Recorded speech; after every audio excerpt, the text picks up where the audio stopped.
Welcome back to my channel, Happy Hookers. Today we're going to take a look at the no chain half double crochet, often known as the no chain foundation row.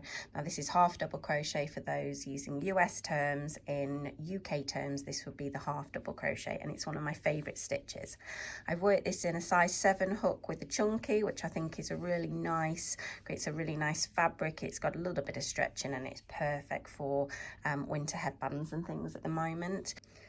To start your no chain half double crochet foundation row, which is a half double crochet in US terms and a half treble crochet in UK terms, you are unfortunately going to have to chain 3, but this is the only 3 you're going to have to chain. So create your slip knot, and I'm using here a chunky weight with a size 7 hook.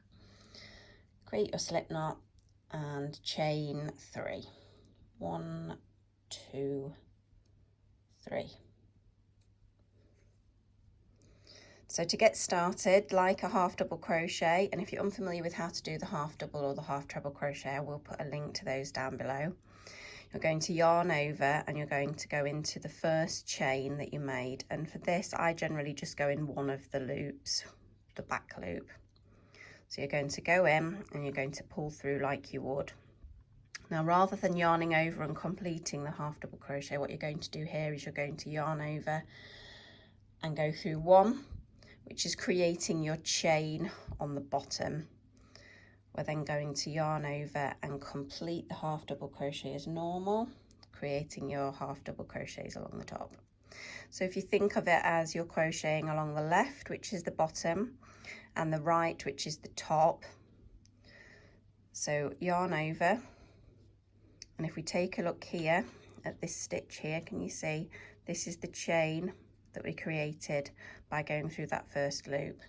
So if we yarn over and we go into this, making sure that we go through both, and it can be a little bit tricky at the beginning, both loops like we would normally, yarn over and pull back through, yarn over and go through the first one, creating ourselves another chain along the bottom, yarn over and pull through all 3 loops on the hook, creating ourselves the half double crochet along the top.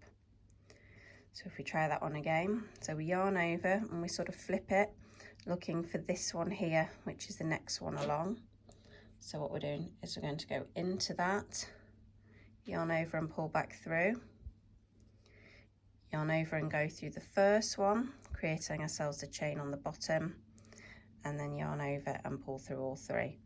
And the way I like to think about it when I with the work is I tend to have it down in a strip like this. As I yarn over, I tip it up to look at this side that I'm going into, going through, creating my first chain on the bottom, and then almost flipping it back round, or keeping it actually like this to create my half double crochet at the top. You can see we've got there 1, 2, 3, 4. Now you will have this slight curve towards the bottom. It's not going to be a straight edge like this, but once you get to the end it's going to sort itself out. So we'll try that one more time. You're going to yarn over, look for that last chain that you created along the bottom, into the work. There's my cat meowing, please excuse her. Yarn over and pull through the first one, yarn over and complete the half double crochet. And this is a perfect stitch if you're creating a piece and you don't want to have the uneven edge that sometimes a traditional chain can cause. It also prevents you counting incorrectly, and then when you're creating your second row realizing that you don't have quite enough and trying to squeeze an extra couple of stitches in. So what it means is you can count as you go along, making sure that you've got enough. And as you can see, that's the top, but if we take a look at how neat that bottom is compared to if we chained,